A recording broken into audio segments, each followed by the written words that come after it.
May order po tayong biko sa large na bilao. Masarap na pang merienda at ihanda sa kahit anong okasyon. Patok din ito na pang negosyo. Tara, umpisahan na natin. 5 nyog po yung gagamitin natin. Na tag 20 pesos at pinapiga ko na rin po ito. 2 kilong malagkit po ang gagamitin natin sa ating recipe. Since sa bilao po natin ilalagay ang ating biko, gagamit po tayo ng dahon ng saging. So ito po 2 kilo to ng malagkit na bigas. Huhugasan natin ito ng 2 beses.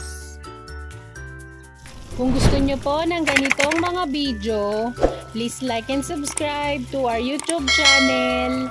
Thank you and God bless!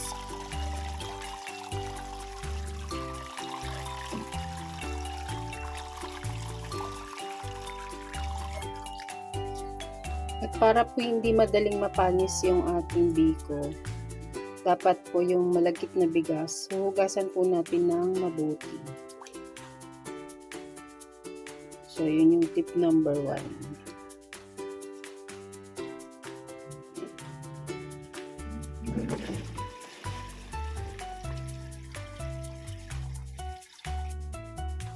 So, ito yung cup natin.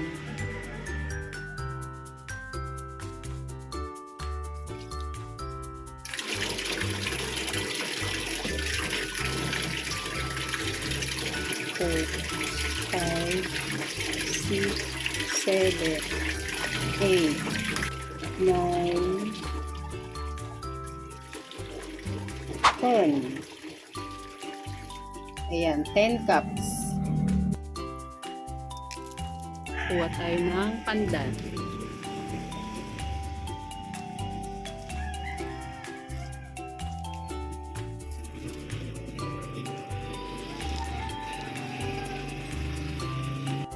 Ito, optional lang naman to. Maglagay tayo ng pandan, 3 leaves. Para lang din po tayo nagsasaing ng regular na sinaing. Ito po ay 5 nyog. So, yan. Sasalang natin ito sa medium heat. Medium ba to o high?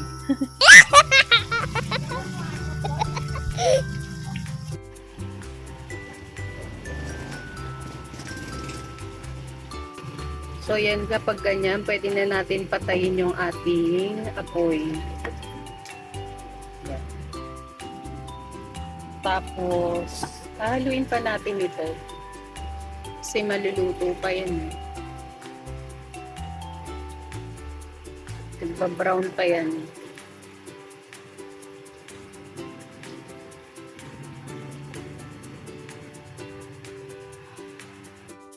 Shout out po kay Miss Chris. Siya po ang nag-order nito. Maraming salamat!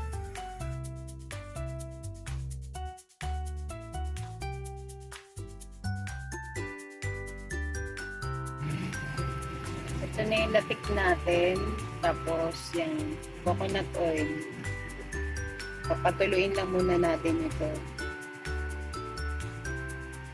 Dito na po tayo magluluto ng ating minatamis na latik. Maglalagay po tayo ng 660 grams ng dark brown sugar. 1 cup ng pangalawang gata. 1 tablespoon ng rock salt, pang-balance po ng tamis. At hahaluin po natin. Ang recipe ito ay katamtaman lang po ang tamis. Kung gusto nyo pa pong mag-add ng sugar, pwede naman po.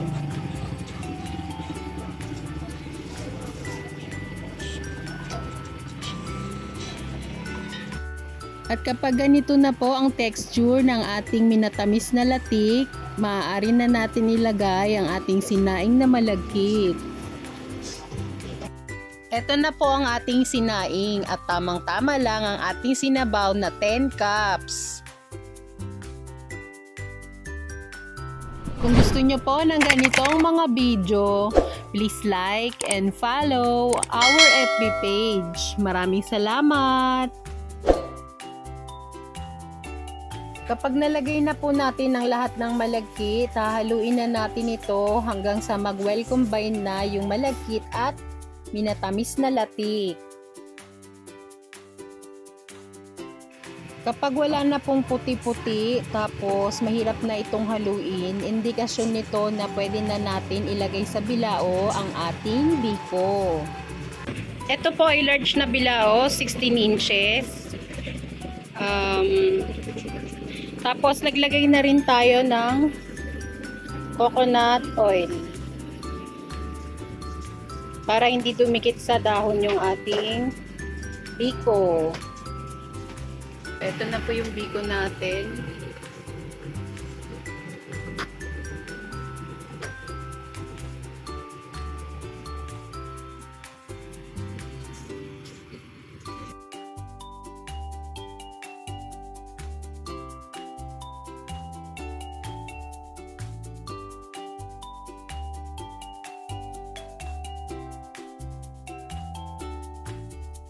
I-slice na po natin ang ating biko.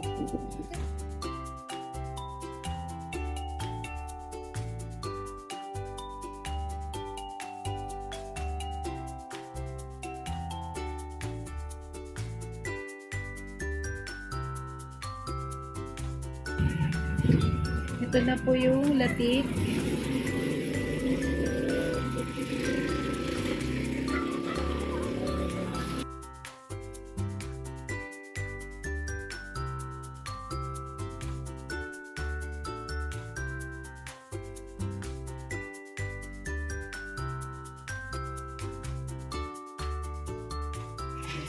At ito na po ang ating biko sa large na bilao. At para po sa kumpletong sangkap,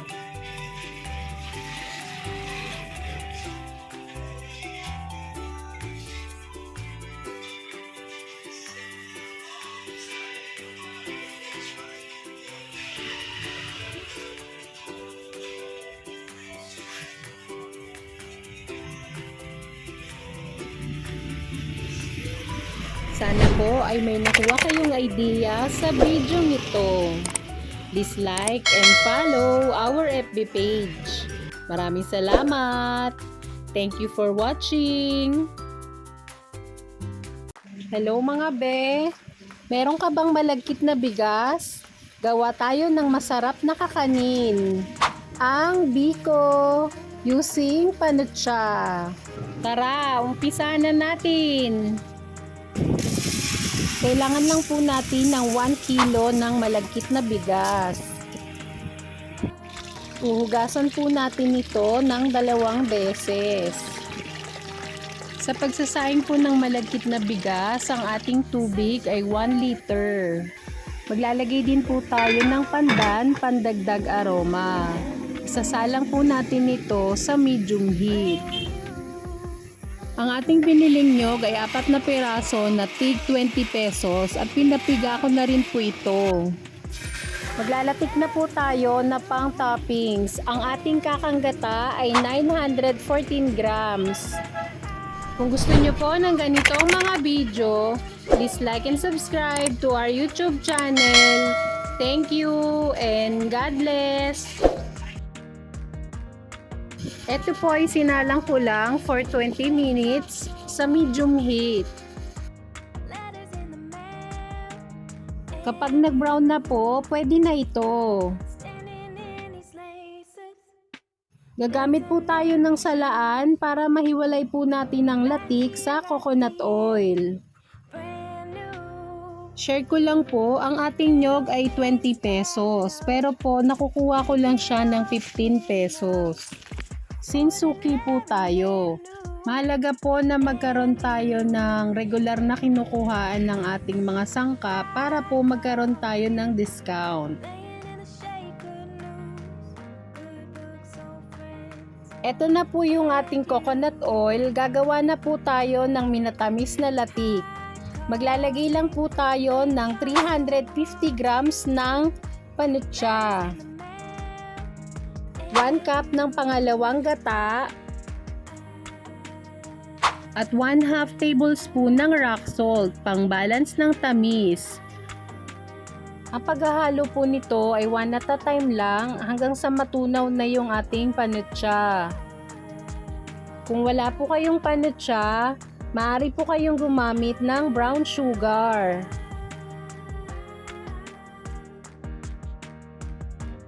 Kapag natunaw na po ang ating panutsa at malapot na ang ating sweetened latik, maaari na natin ilagay ang ating sinaing na malagkit. Kung gusto niyo po ng ganitong mga video, please like and follow our FB page. Maraming salamat!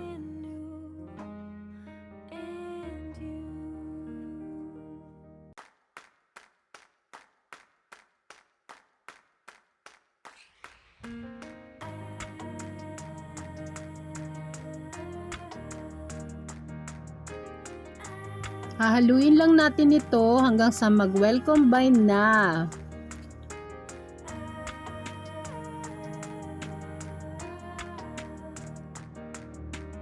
Kapag wala na pong puti-puti, pwede na ito.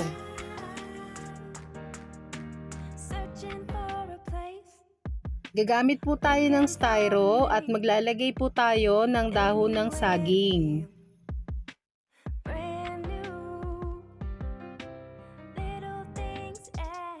Maglalagay na po tayo ng biko. Ang timbang po nito ay 150 grams.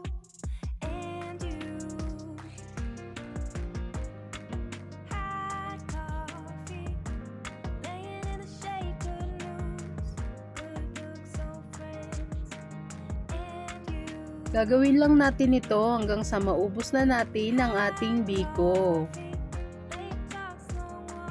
Para meron po kayong idea, ang bentahan ko po nito ay 20 pesos.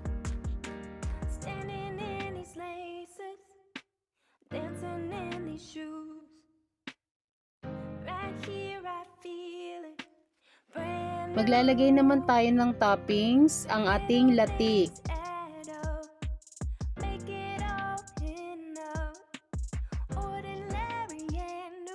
At eto na ang ating biko using panutsa.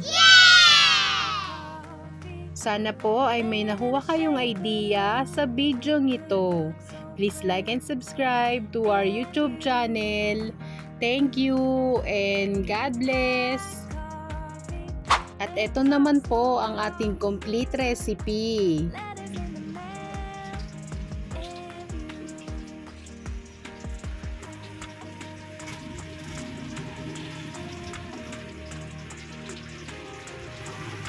Thank you for watching.